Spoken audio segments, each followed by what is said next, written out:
Je ne sais pas si tu vas me croire, Vincent, mais ce tissu, justement, il est fait à base d'algues. Il a été tissé avec un fil en nylon. Ça, regardez, c'est du 100% algues, de la maille en algues, ou encore, ça c'est vraiment assez déstabilisant, vous avez vu, c'est de l'algue, on la voit là, la petite algue, qui a été donc tissée avec du lin. Et encore plus étonnant, regardez, on peut aussi la broder, cette algue. Eh bien ça, c'est le travail de notre designer artisane. Elle a les deux casquettes. Violaine, comment vous avez eu l'idée de partir de ces algues pour en faire du tissu ? En fait, j'étais dans un temps de formation, une année de formation continue en design textile et matière, et où je me suis posée et j'ai eu envie de travailler une matière qui bouge, qui évolue avec le temps. Et je viens aussi de Bretagne, donc peut-être les deux ensemble combinés m'ont fait arriver à l'algue. Et une fois que j'ai commencé, j'ai pu arrêter après.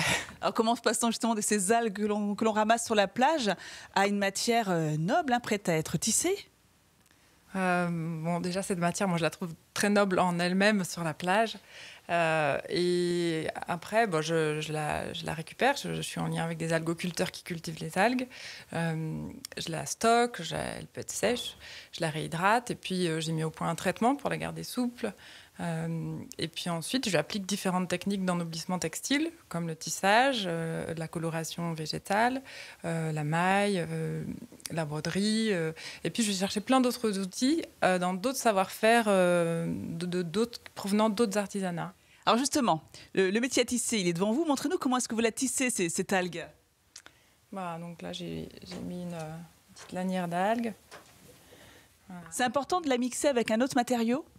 Je suis obligée en fait en chaîne, je peux pas avoir de l'algue puisque j'ai pas de fil continu en algue, mais je peux aussi la travailler avec des matériaux plus high-tech qui vont être biodégradables ou qui vont être aussi issus de la mer, des recherches actuelles en fait. Voilà, donc le fil de chêne, c'est celui qui est tout en longueur, celui-là, donc qui est là en l'occurrence en lin, et le fil de trame, c'est là où on retrouve notre algue. Alors ce que je vous propose tout à l'heure, c'est de voir comment est-ce que Violaine teinte ces algues. À tout à l'heure. Oui Vincent, je suis en train d'admirer la matière première de Violaine, notre designer textile qui travaille les algues sous forme de tissu. Et effectivement, c'est assez original. Alors regardez ces couleurs. Ces couleurs sont, il y a du bleu, il y a du rose, il y a du vert. Donc vous avez vu, c'est pas des couleurs qu'on trouve naturellement dans les fonds marins. Eh bien Violaine, elle colore sa matière première. Et elle va nous expliquer justement comment est-ce qu'elle procède. Donc c'est des colorations végétales à base de plantes. Et donc c'est par bain. Là, ici, j'ai de la saccharina. Qui est une algue bretonne. Une algue bretonne, très texturée, qui a été colorée. Vous l'avez trempée combien de temps ? Parce que là, elle a vite pris la couleur. En fait, ça va assez vite. Là, je viens de le mettre, celui-là. Et celle-là, on trempait un quart d'heure. Et donc, ils sont bien orangés déjà. Il y a des couleurs plus complexes que d'autres à obtenir ? Oui, voilà, les couleurs végétales, c'est tout un savoir-faire. Il y a surtout des algues qui réagissent plus ou moins. Elles ont chacune en fait leur caractère. Alors justement, vous travaillez quelle espèce d'algue ?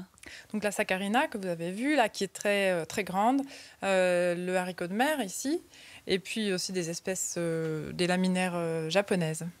Donc, une fois que notre algue est colorée, alors je vois qu'elles sont séchées, c'est ça, avant d'être utilisées différemment ? En fait, je les utilise humides pour qu'elles soient bien souples et j'ai mis au point un traitement.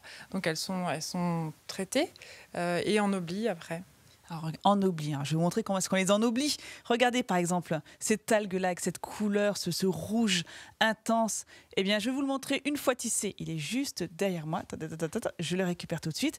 Regardez le résultat. Et ensuite, on peut proposer ce type de tissage très original à des secteurs de la maroquinerie, la haute couture. Enfin, finalement, c'est très large.